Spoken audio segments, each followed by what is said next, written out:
Who has the right to defend themselves? Is it the occupier or the occupied? Think with me. For so long, the world has adopted terminologies and words that have led to the killing of our children, that have flipped things upside down. For decades, it's we who have the right to defend itself, not the occupier.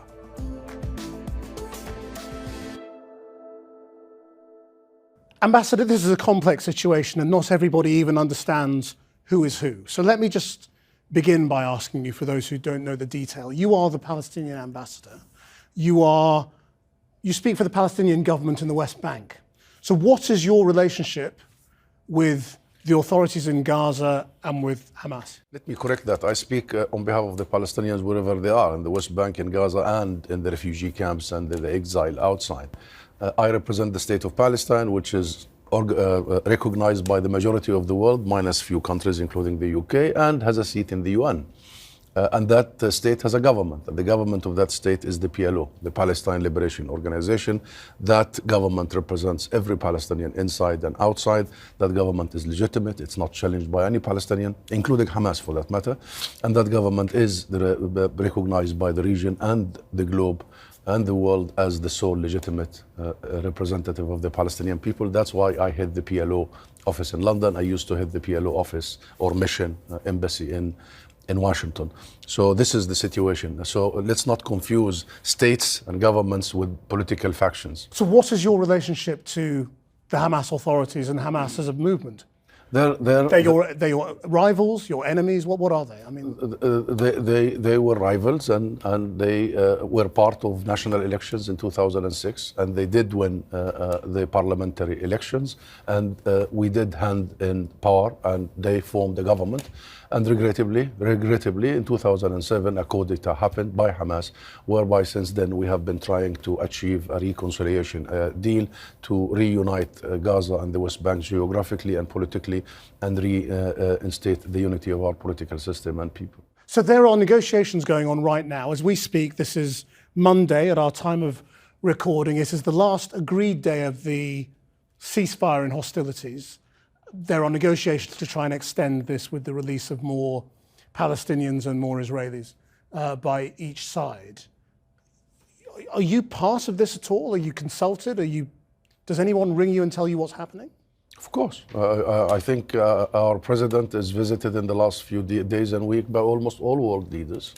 And I think we are engaged in the real diplomacy here, not only the small little security details of hostage exchanges, which is happening in Qatar and with the help of Egypt and other regional countries, but the key coordination is happening via the state of Palestine and the president of the state of Palestine and the government of the state of Palestine. And this is the working with everybody to achieve a full, comprehensive ceasefire. These poses serve nobody.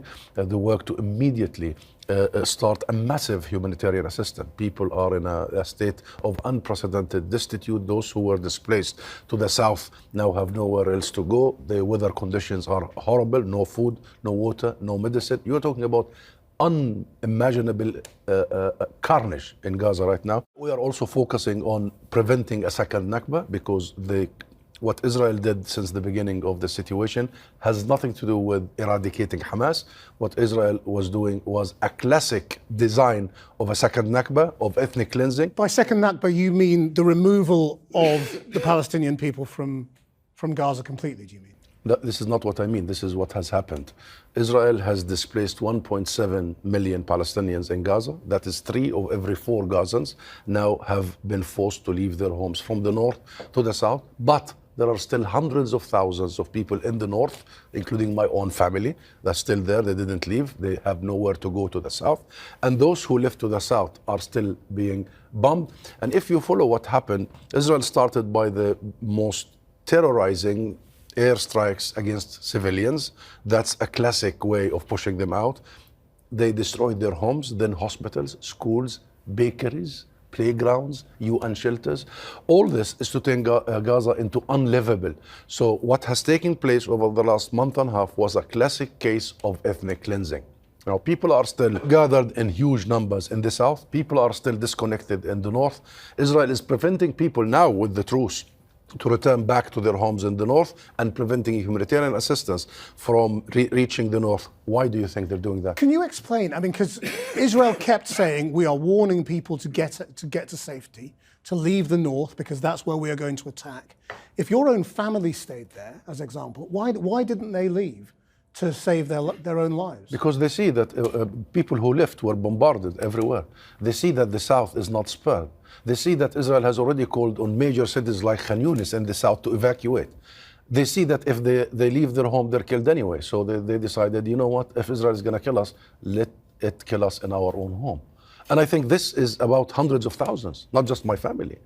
And therefore, this whole thing has got nothing to do with Israel's declared aim of fighting Hamas or eradicating Hamas. From day one, the plan is very clear. The plan is to eradicate the Palestinian people. And by the way, Krishna, not only in Gaza, follow what has happened in the West Bank in the last few weeks.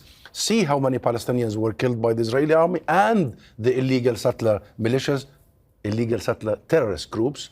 230 were killed. 1,000 Palestinians in the West Bank were depopulated.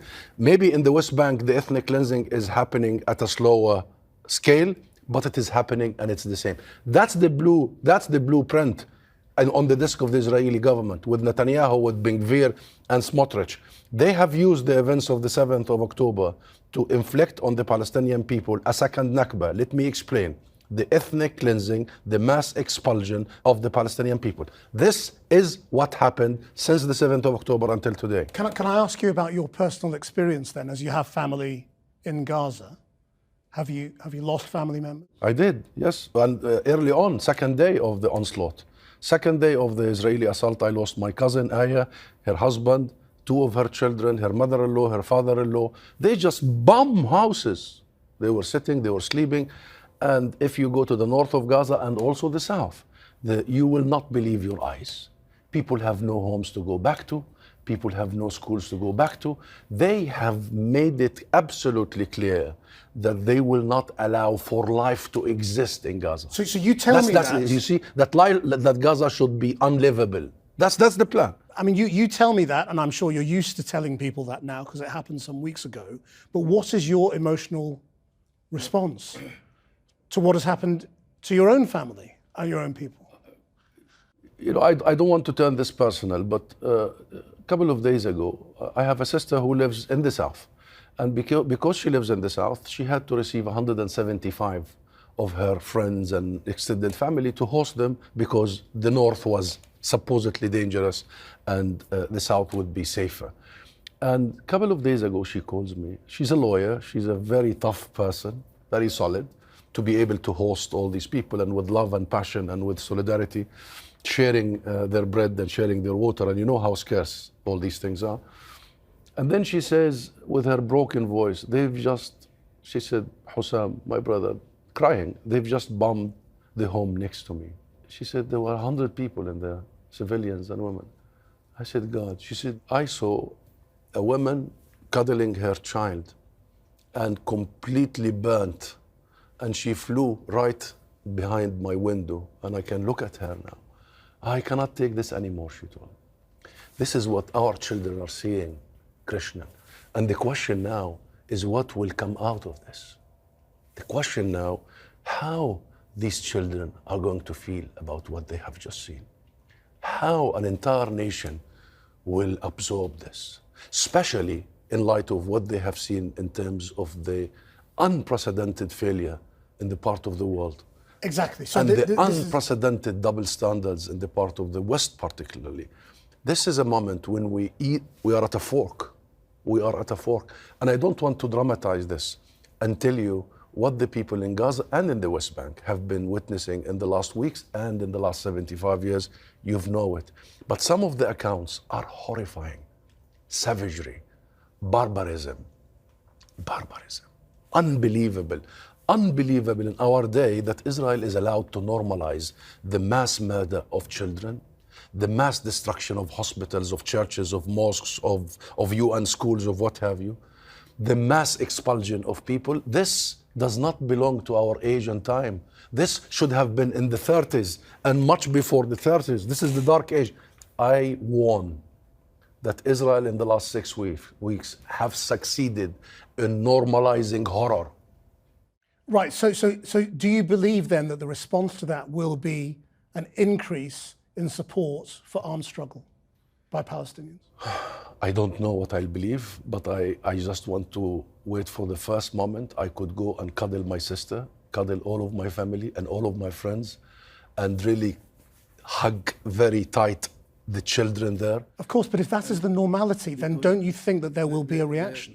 And I think we should be so concerned now, because we must nurture our children with love, and we must eradicate any source of hate in their hearts, and we must direct their energy towards a better future, and the challenge will be immense to do so. So yes, we are all concerned. Do you think eradicating hate in the hearts of this generation of children who have lived through this war is possible? Yes, it is possible, because we as humans, be it Palestinians, be it British, be it Israeli, we are always oriented by hope. The biggest enemy of security and stability is hopelessness. It's our duty to give these children hope and protection and forgiveness, and to tell them that all those who committed these crimes will be brought to international justice. Accountability is key. Look what happened in South Africa. But you don't believe that, do you? I believe in that. And I personally, if you want to ask me where would I spend the rest of my life, it's not going to be in anything but one word, accountability. You know why?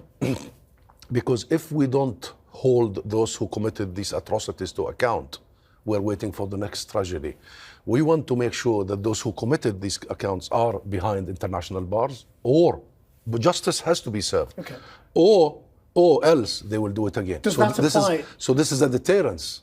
This is a deterrence. But does that apply to you, to the other, to Hamas? All sides. Anyone. So those Hamas anyone. fighters who went into Israel should also be held to justice and account and be behind bars? Anyone, any party that committed war crimes in my country, that's how we went to the ICC. We submitted a request to give the ICC full mandate. And in that mandate, we said, you come and investigate war crimes and crimes against humanity by anybody in the land of the occupied state of Palestine. And the ICC came out and said, we have the full mandate now. But unfortunately, the ICC has been dragging its feet, not for legal reasons. Legality has been bluntly clear, for political reasons. And would you hand them over? Because countries like the US and the UK have been blocking the ICC from doing its duty of fulfilling its mandate of investigating war crimes and bringing those who commit war crimes. And the question is, why countries like the US and the UK would deprive the Palestinian people from peaceful legal means to create deterrence, so this should not happen again? This is the real question. Why the West goes out of its way all the time to shield Israel? Why Israel is allowed to drag the West all the time into its immoral abyss, into its immoral wars. And look at the situation. But then that's very interesting. Look at the situation now. It's almost out, and I hope we will treat this very, very, very, very fastly. It almost feels like it's an East-West issue, rather than it's a legal political issue that should be resolved in line with our human system, which is the international law and international system. But you then have explained that Hamas are your political rivals. You believe war crimes should be held to account, that people should go to courts and be put behind bars if they're found guilty. You've talked about the horrors that Palestinian children faced and still face. Yet, the dialogue you have had since October the 7th has been a continuous one of refusing to criticize your own people in your terms, refusing to condemn, that whole conversation that is repeated over and over again in the media, of not condemning the Hamas attack.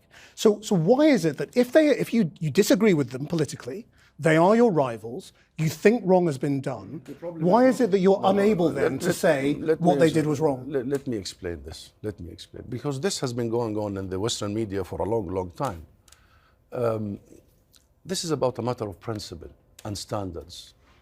If you you, the Western media, manage to apply the same standards on anybody, you will get different answers. But I have to charge you of double standards, of hypocrisy and selectivity. Because the horrors and the crimes that Israel has committed against my people over the last 75 years is recorded, documented. 2/3 of my people were ethnically cleansed in 48, including my own parents. And I was born in a refugee camp. And the horrors of that time is repeated as we speak. So you can imagine what happened 75 years ago, because it's happening now in Gaza and in the West Bank. Yet, you don't sit in that seat and bring the Israeli officials here or ambassadors and tell them, do you condemn? Do you condemn the arrest of Palestinian children, rounding them without trial, charges, leaving them in? Do you condemn? Well, just be careful though, because don't lump all the media in together. No. I haven't. I have not seen. You interviewed the Israeli ambassador 2 weeks ago. You haven't. I haven't heard you saying, "Do you condemn?" This is not about you. I put to her the whole question of war crimes. You didn't. And not only you. The BBC, the Skies, the CNNs, the Foxes, everybody. So this is about equity. This is about the equality of treatment. That's number one. Number two, we are not the aggressors here. The source of aggression, the source of violence is the military occupation. Everything else is a reaction. The instigator of all this is the state of martial art that we have been subjected to for the last 75 years. And I say 75 years, not 56 years, because it's an extension of the Nakba. And until we realize that we have to think about our terminology, our position is clear. And I've said it in many interviews. I said we reject wholeheartedly, completely, the targeting of any civilian from all sides, from day one.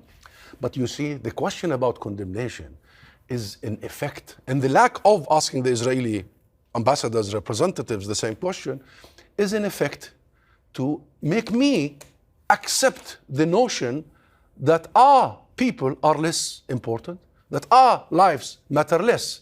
Because when Israel kills 15,000 and the Israelis don't get asked that question, and I do, then I would accept with your question that our lives matter less.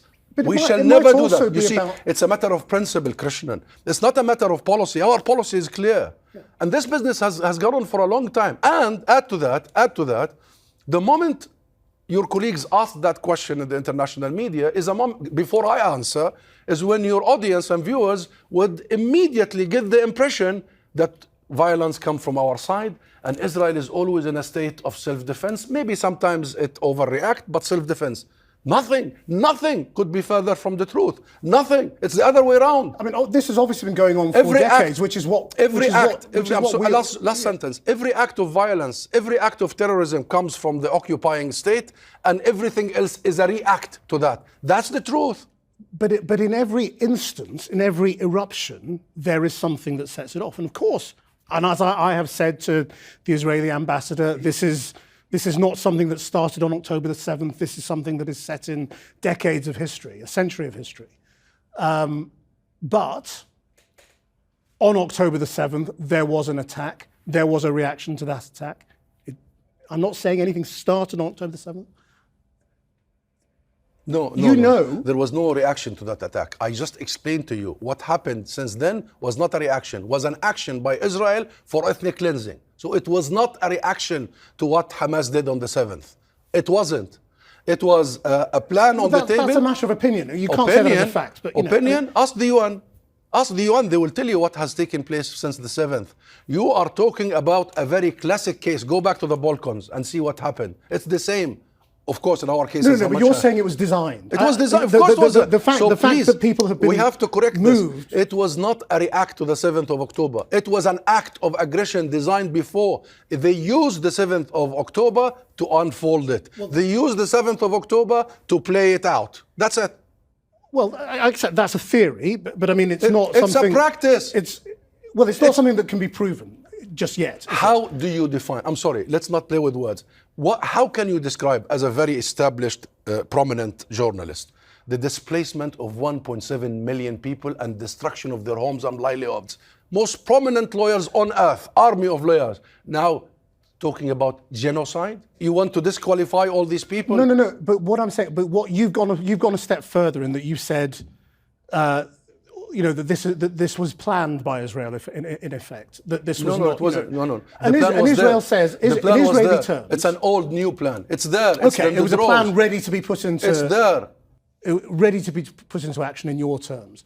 In Israel's terms, obviously, they say we were attacked and we've reacted. So, whichever is the ultimate truth, maybe we don't get to, and we certainly won't settle here. Is Hamas in control of the West Bank?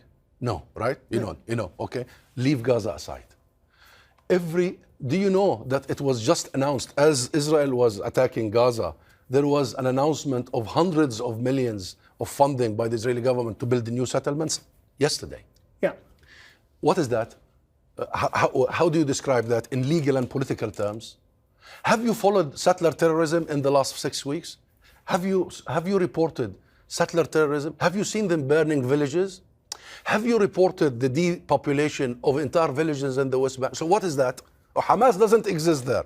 So you sit here, Christian, and tell me this is a war on Hamas.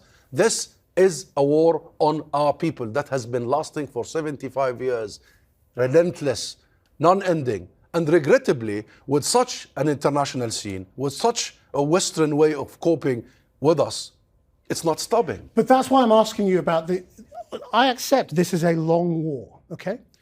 But it has moments that erupt like this. And this is a moment that has erupted. So when on October the 7th, you see what has happened in Israel, and there are over 1,000 people dead there, you know that there are then going to be thousands of people, of your own people, killed. So what is, because you know that it's going to get worse. Okay. So what is your, you're then going on to television after television and being asked, do you condemn the attack and what's going to happen now and how do you avoid a protracted war?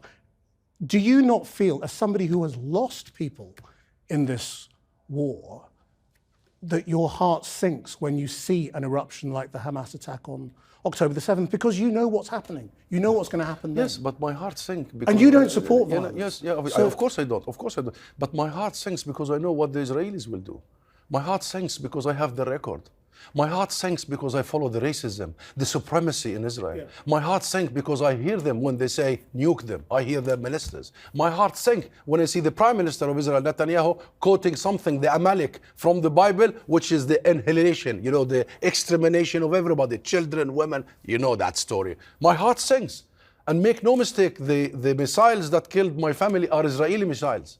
So my heart sank because I knew what was to come from the Israeli side. By the way... But isn't it a sign of maturity within a people? That if you can disagree within yourselves and say, that is wrong, this is right. Our international order was based on two premises. The first is war should never be the first option after the horrors of the Second World War.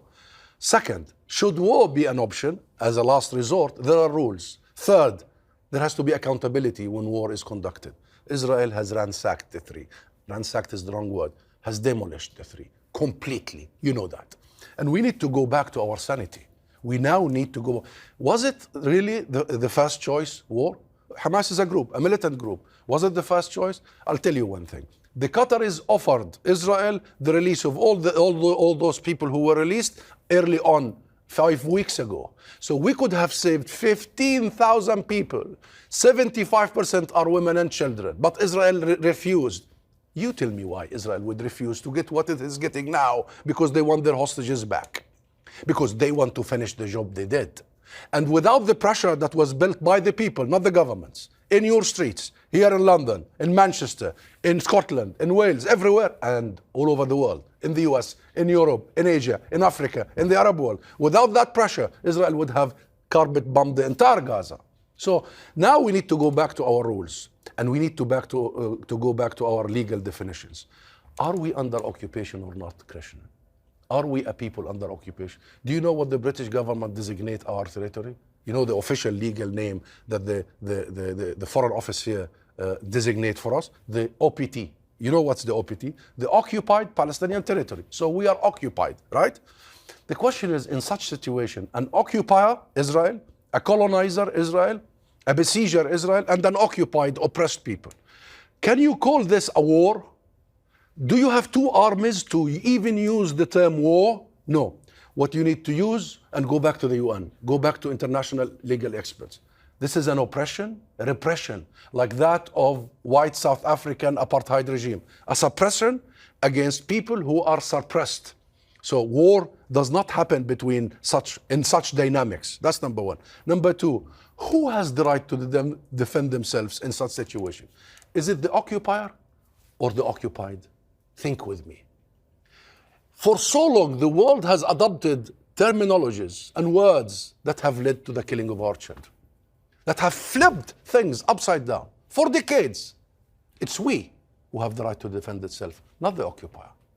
And if it is an occupier, there is the 4 Geneva Convention that our humanity created. So if you are operating an occupation, it is your full responsibility as an occupier to provide full protection for civilians and services, education, health, what have you, to the occupied people. Does Israel ever in its history abide by these rules? And then we sit here and we discuss this Palestinian group, and then 10 years ago, that Palestinian group, and then Israel goes and invades Lebanon, remember in the 80s, because of Fatah, the national movement, and Yasser Arafat. History is repeating itself. Well, let's just because we do not want to focus on the root cause. Let's just come to the root current cause is Israel's illegal colonial military occupation. You think Hamas created the Arab-Israeli conflict? Or you think the Arab-Israeli conflict created Hamas? Which one? It's conflicts that create these groups. Of course. Right? So let's not keep focusing 100% of our time on the groups. Then let's come to the current, because this is really important, because we're currently in a situation where your belief is that Israel wants to occupy Gaza and take it over, yes? My belief, Israel wants to depopulate Gaza. And to depopulate, and for the Palestinian people to go somewhere. To Sinai. To Egypt. Sinai. Yeah, yes. And go. Right. So listen to the Israeli officials, please. They have said it. Yeah. Well, some of them certainly have. Now, so what do you believe is the alternative that is possible without a Palestinian state? Let's just stay constitutionally within the current framework. Do you believe the Palestinian Authority is in a position to administer Gaza, given the people of Gaza wanted Hamas? Well, there is only one solution, and that solution is there if we want it. It's been sitting there for a long time. It lacked international political will. The solution, there is already a state of Palestine. It's recognized by 141 states. There is a Palestinian government. And we need to make sure that that state and that government can provide for its people in Gaza, in Jerusalem, and in the West Bank. We will never accept to deal with Gaza in a partial way or in a military and security way. There is no military solutions in Gaza, in the West Bank, or anywhere else. There has to be a comprehensive solution. And of course, matters need to be discussed. But it is the state of Palestine that needs to be dealt with by the international community. It is the state of Palestine that needs to be empowered via recognition of the countries that didn't until now, especially the UK. And you know why? Because of the historic responsibility of the UK. The Balfour Declaration that then turned us at the time into non-Jewish minorities when we were the natives of the land for thousands of years and the cradle of civilizations.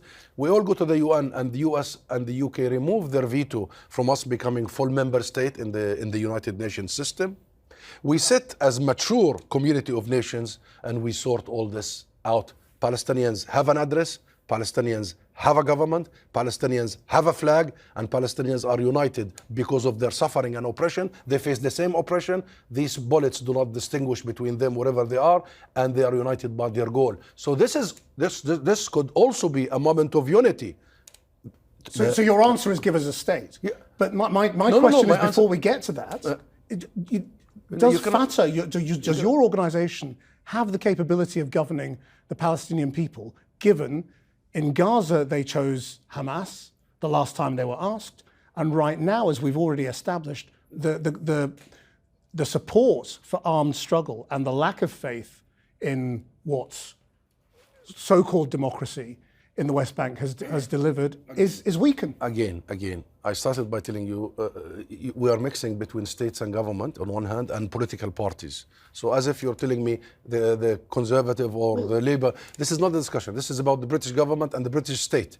Now, about the PLO as a government, it has the full legitimacy. it has the full legitimacy. And the PLO as a government of the state that will be providing for its people in the West Bank, Gaza and East Jerusalem will convene elections in all these areas and let people decide.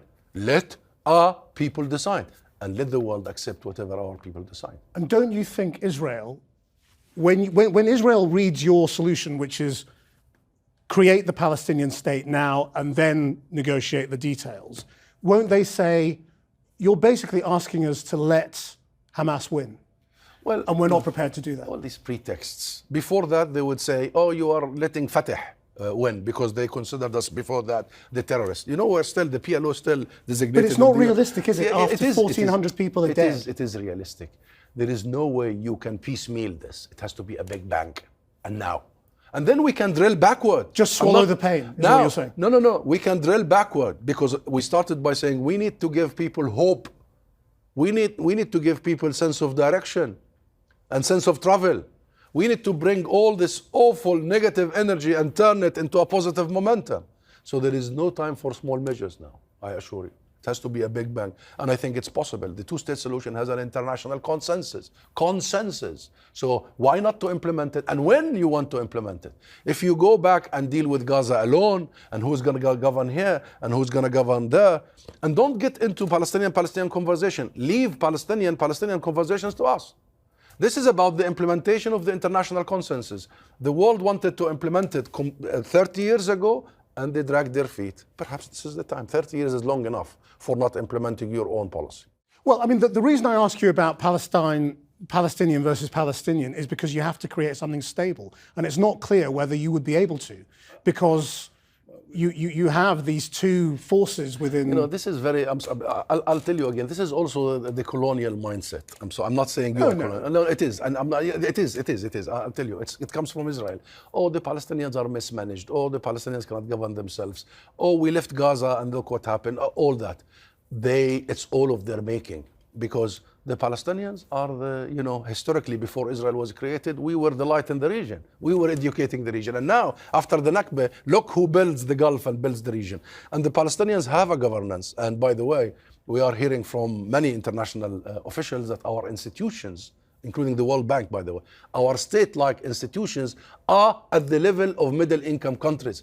It's a pretext by Israel just to keep saying, oh, these poor people, we have to occupy them. Look at the logic.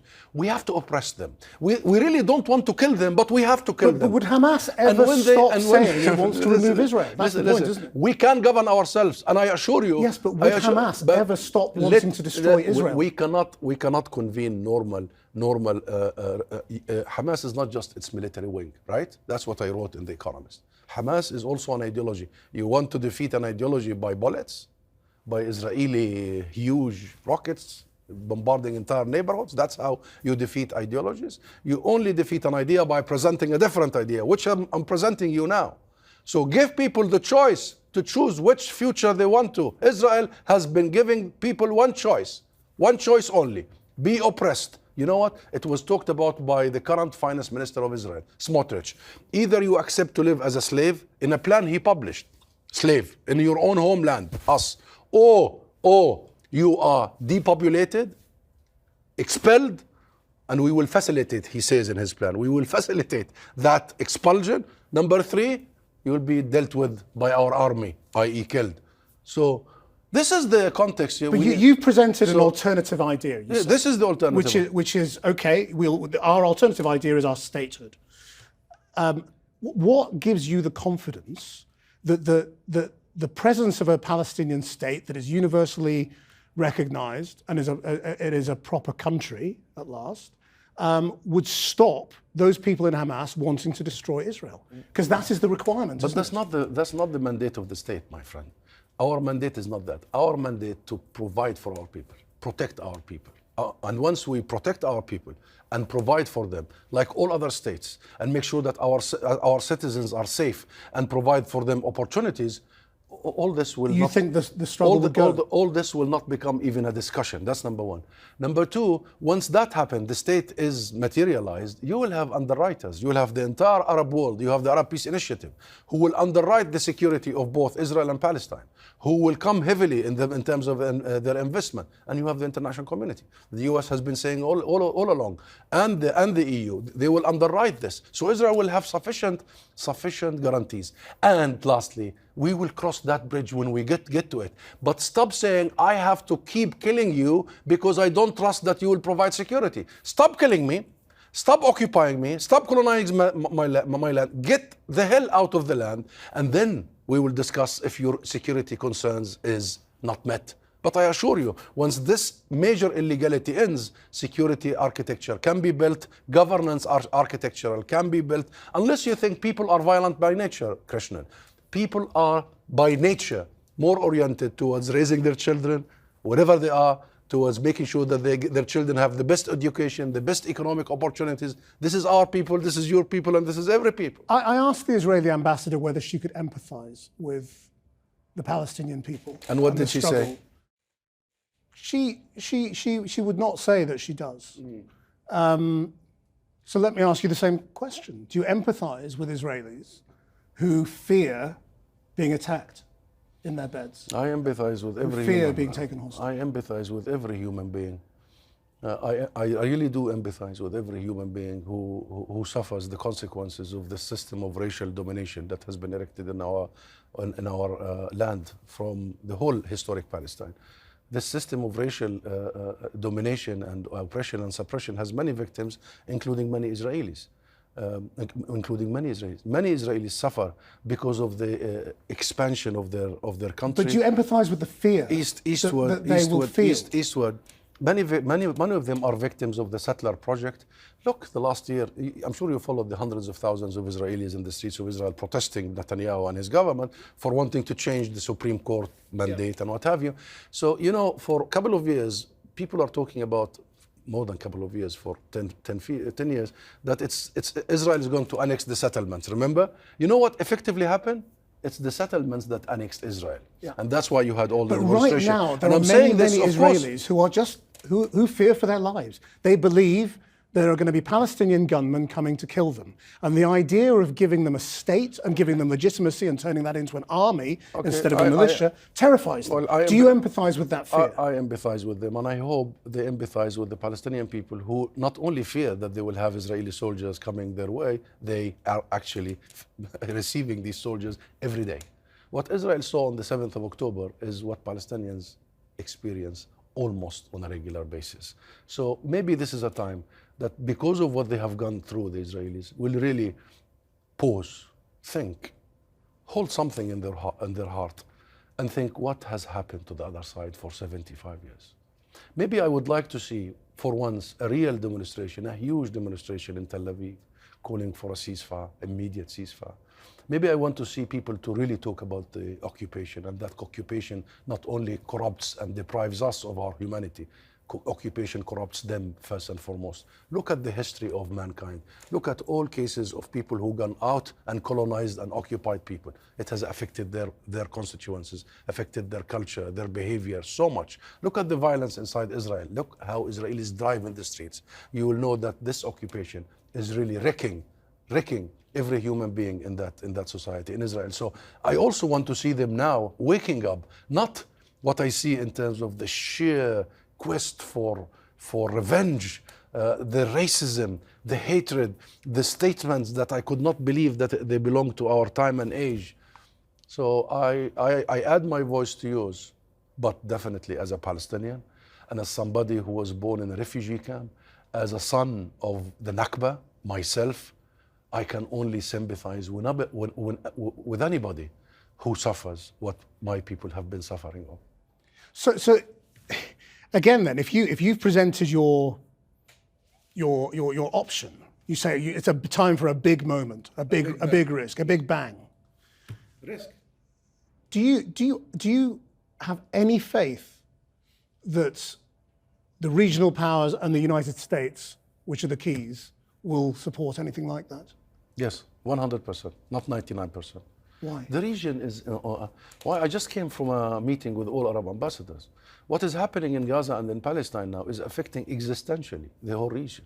Aren't you following? Egypt believes that Israel wants to push the Palestinians and resolve the Palestinian issue at the expense of the national security of Egypt. Jordan knows that Israel is planning the same in the West Bank. Lebanon is engaged in this whole thing. Yemen, Iraq, Syria was bombed by Israel and by the US. The region is on a tipping point. And the international community have seen, the West particularly, that this is not a conflict that is only in the Middle East. You've seen that it is here. And you've seen some politicians here who wanted to create rifts between communities here, right? Should we mention names? You've seen how heated the debate here and the outpouring emotions in the streets of London and Manchester and Cardiff and Glasgow and everywhere. And the world is watching this. This is a global issue because the people of the world, including the British people, do not go out in the streets in their hundreds of thousands only because they are pro-Palestine. No, because they are pro their own democracy, their own values, their own rules, their own freedoms. Because they see that Israel is corrupting their own countries. They see that Israel is corrupting and depriving them of rights that were created after wars and horrors, like the right to speak, like the right to boycott, like the right to mobilize. But I asked you about the United States. And Are the you right saying to the United protest. States is So- going to back? So now Israel has exposed itself as a danger, not only on the Palestinian people. It's a danger on our international system. Look, they have bombed. They have not only violated, Israel has not only violated international law, they have bombed international law. They have bombed more than 50 UN facilities. You know that. They have been after... But you know what their justification is. Don't- because what justification? Why didn't you ask the justification for it? It has never happened before. So why Israel has a justification? And why can Israel get away with stuff? Now people are watching and that's why they are losing faith. Well, that's the question. Why do you think? They are losing faith. Why do you think? They're losing faith. That more hospitals can be bombed, more journalists can be killed, more aid workers can be killed, and yet it carries on. Yeah, you answer me that question, Christian, and I mean it. You know, just I was driving, I was talking to a friend, and I told him I don't understand why, when it comes to Israel, the West enable itself to be dragged. But into what's the answer? You tell me. You know, why? Especially when we have Ukraine, and especially when we have all these issues, and it's been 75 years. Why always the West drags itself into this immoral situation? Well, let me ask you bluntly. Do you think it's anti-Arab racism? It could be. Part of it could be that. Yes. A part of politicians. Yes. It could be. It could be politicians who calculate all the time in terms of elections and votes and numbers and support. It could be media and the way media has been framing this for a long time. It could be religion because there is the Christian Zionist stream that started before Zionism. An element in it could be strategic, i.e. we needed an Israel as an extension of the colonial powers in the Middle East to be the hegemon in the region. It could be many things, but whatever it is, the West has really allowed itself to be seen as partisan in this, to be seen completely one-sided, off balance, and to be seen as not very honest when it comes to the implementation of rules they created after the Second World War. And this, I'm afraid, if it continues this way, we will lose the biggest thing we have achieved after the horrors of all these wars, which is our system. But you say that as if it's a surprise. How can you be surprised that the West is partisan? The West has gone through many phases, including the colonial era. You know, Britain has taken control of Palestine, the mandate. I am one of those who believe that after the mid-40s and the famous call by the US, Woodrow Wilson, of the right of nations for self-determination and the establishment of the UN in New York, I thought for once that the West wants to be the founder and the champion of international rules, the rules-based international order. I might be mistaken. So you now believe that the United States would support the idea of a Big Bang, even though everything they are saying publicly is to support Israel in, quote, defending itself? Yes, I believe because the US has no other choice. There's no other choice. If you want this to end, if you want a sustainable solution, there is no other alternative. It's an empowered, supported state of Palestine. Otherwise, we are just waiting for the next tragedy. And this is not the first time Israel attacks Gaza. It's the fifth in almost, a child who is 12 years old. I've seen 5 wars. 5 wars. Okay, this is the most intense, the most horrific, the biggest mass slaughter. But 2014, I lost count, I think almost 2,000 people were slaughtered by Israel. So somebody who's in his 15 years old now have gone through 5 wars. So what, we wait for the 6th? We wait for the next pogrom in the West Bank, the next attack against our civilians? Yes, the US has no choice. And the region is ready, and the world is ready, and the plan is there, and it was UN Security Council resolutions, the two-state solution. We have 83 UN Security Council resolutions that were drafted and voted for by the US and the UK. Implement them. Implement them. And I'm not even mentioning the 900 or so UN General Assembly resolutions. So what's strange? What is strange in us asking for implementation of UN Security Council resolution? Why should we explain ourselves and justify? And do you believe that a state could be created without the right of return? Don't negotiate with me. This is negotiations now. No, I'm just asking you. I mean, if you put together an idea, it's got to be realistic, hasn't it? No, you can't. You cannot negotiate any solution without more than half of your people. Otherwise, you haven't achieved peace. Otherwise, you haven't resolved anything. But again, there are international standards, as happened in the Balkans and everywhere else. There are international standards that must be applied. The right of return is absolutely non-negotiable in terms of it being a private right before it is a national right. But there are so many models, so many international standards, so many international organizations to deal with this.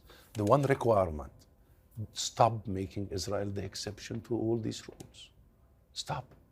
Like, what about if Palestinian refugees come back? They should. It's their homes. It's their farms. It's their livelihoods.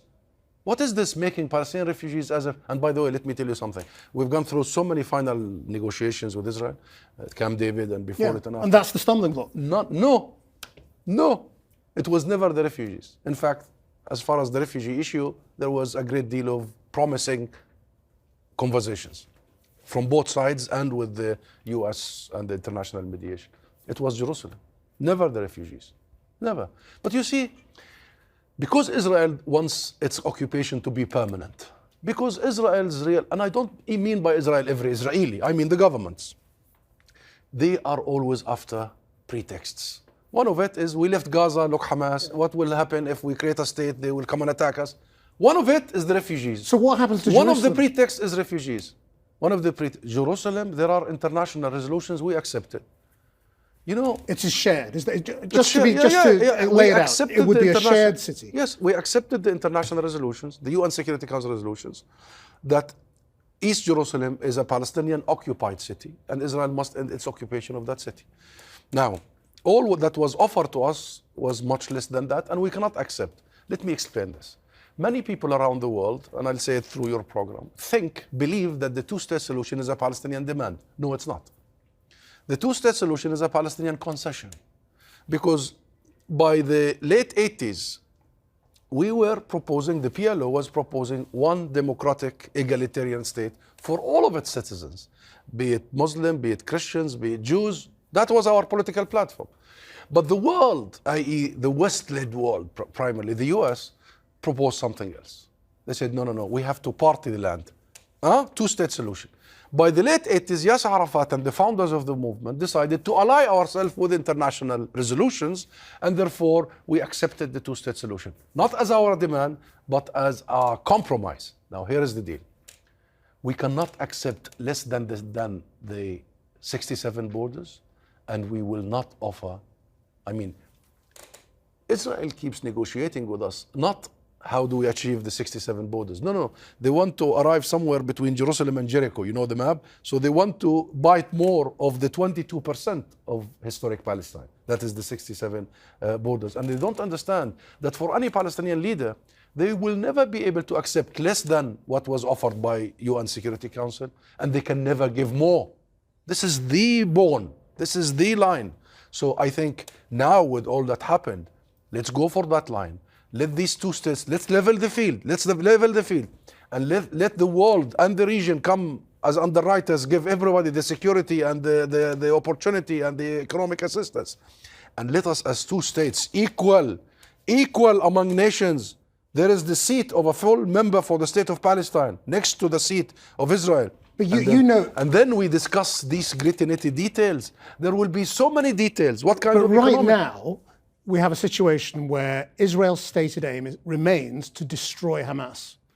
So you know that as soon as this period of ceasefire is over, whenever it is over, it will have to go back to war in some form, won't it? Otherwise, it accepts defeat. Yeah, that will be the failure of the US and the international community if Israel does so. A big, big failure. And I cannot begin to tell you what would be the consequences of that. You know, Israel is talking about Hamas. I don't think what will come in place of Hamas if Israel continues on that path. Something worse. Way worse. Way worse. Humans are humans. And I don't even want to begin to assess the consequences, not only in Palestine. So it would be like destroying Al-Qaeda and creating ISIS? Not only in Palestine, but in the region, and I'm following, and worldwide. This is very serious. That's why we need leadership now and statesmanship.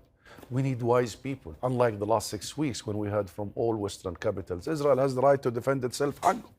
Hang on. Don't give them carte blanche. Don't give them a green light. You have to say that this must be done within the rules we agreed on. This is a time when we really tell Israel, okay, you want to be a member of this family of nations, you have got to perform, you have got to behave like the rest of the nations. So what is your answer to when Joe Biden, whoever it is, says, okay, but wouldn't the message that is being sent to every armed group in the world be, if you just go and kill a load of people and start a war, you'll get your own way? For instance, that's why I told you the first rule of the international system was war should never be the first option. Yeah, but it was in this case. No, it wasn't. I would argue that there would have been many venues other than the war and the aggression Israel did that would have, if it continues, it would create shockwaves that nobody will be able to deal with. No, it wasn't the first option. But what is your answer to that question? So, Ambassador, you're saying give us a state. Doesn't that just send the message that if you go and kill a load of civilians, you'll get a state? Come on. This is the very wrong way to look at it, because for 75 years we've been saying give us a state. For the last 30 years we have been engaged in a process. What we are saying now, you see, for 25 years, Netanyahu has been trying to argue one case, and not only argue, that the Israeli occupation is permanent, that he can bypass the Palestinian issue. And you know all what he did. I don't need to give you the numbers. What I'm trying to tell you, perhaps this is not only a tragedy, and it is the biggest tragedy in our history so far, after the Nakba. Perhaps this is an opportunity to tell the world and tell Netanyahu, stop there. You cannot bypass the Palestinian issue. Security first option does not work. No military solution against people. You cannot kill thousands of women and children like this. You cannot bombard our own UN system. I think this is possible. And if it's not possible, then you will invite me again after a few months to discuss another tragedy. There is no other solution but to uproot the cause, the root of all this. There is no other solution. We have got to just hit it straight ahead, on its head. And this is the moment. This is the moment. And you tell me that this will be a reward? No. If you believe that it was done to create violence, then this is not the reward, this is punishment. Because people will be gearing much more towards peace, towards hope, towards coexistence, towards partnership, towards trading. This is what we need to create, as opposed to the sickness that we keep hearing from Netanyahu and his ilk. And for 75 years, Israel has been trying a lot of carrots, more trade, more arms deals. You've seen the ships, didn't you, in the last 6 weeks? The poor Gaza, I mean, the US, the UK, everyone else. How about the stick? How about we try something called sanctions? Have you heard of it? Sanctions that was tried everywhere when somebody crosses the line. Do I need to tell the world how many times Israel has been crossing the lines? How many lines have been completely demolished? This is a time when we say enough, enough. And this is a time when we say rules do equally apply. At the time of Ukraine, I mean, the US support the resistance in Ukraine and send all of the weapons and what have you. And then in our case, immediately to send this air wave of whatever to the occupier. This is not gonna create peace. I think the US has gotten to a point now, and the UK. The Secretary General, the Foreign Secretary, David Cameron, was in Ramallah, in Palestine, only 2 days ago. Everybody realized. I think everybody is saying in their head, and I mean by everybody, politicians, states, leaders, everybody is saying ops. Everybody is saying for too long we allowed Israel to undermine the PA in the military sense, in the financial sense, in the political sense, in the legal sense. We have allowed Israel to keep this division between the Palestinians. And everybody realizes now the solution is with the Palestinian people and their legitimate representation and their state. And everybody knows that without this, there is the alternative. The alternative is mayhem. The alternative is the Armageddon. And therefore, this is a moment when the US has to be true to itself and the rest of the world and come and be the grown-up in the room. Enough of the partisan. Yeah. Enough. The US has done enough of the partisan. The grown-up in the room, on the table, not only for our sake, but for your sake. And do you think it would be a democracy? What, Palestine? Yes. We are the only one of the few in the Middle East that with a full democratic culture, pluralism, and different political parties and different leaders. Because listen, we might because people are looking at Mahmoud Abbas and going, listen, is that it? Listen. President Abbas convened national elections just a few months after he was elected by his people as the president of Palestine, of the state of Palestine. And he convened national elections. And when we convene it, we bring the world to monitor. And at the time, it was President Carter who came and many others. And I remember I was there. President Carter said, this is the most transparent, democratic elections I've seen. But it was a long time ago. No. Okay. But we have the institutional memory, we have the institutional capacity, and we have the personnel, very grand people who are independent, like Hanna Nasser. Dr. Hanna Nasser is the founder of our biggest, most respected university, Birzeit. We have it, and we've done it before. So, and by the way, let me say this from my heart. We might not be, the Palestinian people, the greatest nation on earth, but I don't think there is any nation that is greater than us. In terms of our education, our contribution to humanity, I think we can not only make ourselves proud of our state, it will be a very exceptional state in the positive sense. And look at the numbers. We have one of the lowest illiteracy rate in the world. We have one of the highest PhD graduate per capita PhD graduates in the world. Here in London, I receive hundreds of Palestinians who are now in the city, in the social media, at the director and CEOs and all these levels. Such a nation cannot really build itself enough. We will build it in the most democratic way, and you will come and see the beauty of that. I mean, right now you sound very hopeful. Because I know my people. The problem of my people is not the lack of that. We have convened national elections, and when Hamas won, we handed the keys. We are democratic, and we believe that our most significant weapon is democracy, is the power of our people. But this is not the issue. The issue is, can you convene very normal elections in the absence of sovereignty? Because then the occupier will dictate, and that's what has been happening. Either negatively, by design, by omission, or by commission. So we definitely, the requirement for all that is that this occupation leaves. Just leave. And everything else will fall into place. Everything else. Democracy, security, prosperity. And it's racist. But that's why I say it's a risk. It is racist. So ask people to say peace security will come. Is based on risk. Because if you sit in your comfortable zone and say, I cannot achieve peace because I'm afraid of this, then you will not achieve. Peace needs leadership. Peace needs you to be brave and take the consequences. And of course, even when you are at it, even with the Big Bang, there will be groups and people from all over who want to derail you. Be set on. Stay the course. Be a leader. Believe in what you do. And take your people with you to a different direction. That applies on us, that applies on Israel, that applies on everybody else. But all this politician-like talk is just populism. Feeding the anger, feeding the hurt, feeding the worst in our humanity. I think this is a moment when we can flip it and we can feed the best in us. And it is. Because if we do not turn this tragedy into a momentum, we are doomed, my friend. Doomed. Ambassador, thank you very much for your time.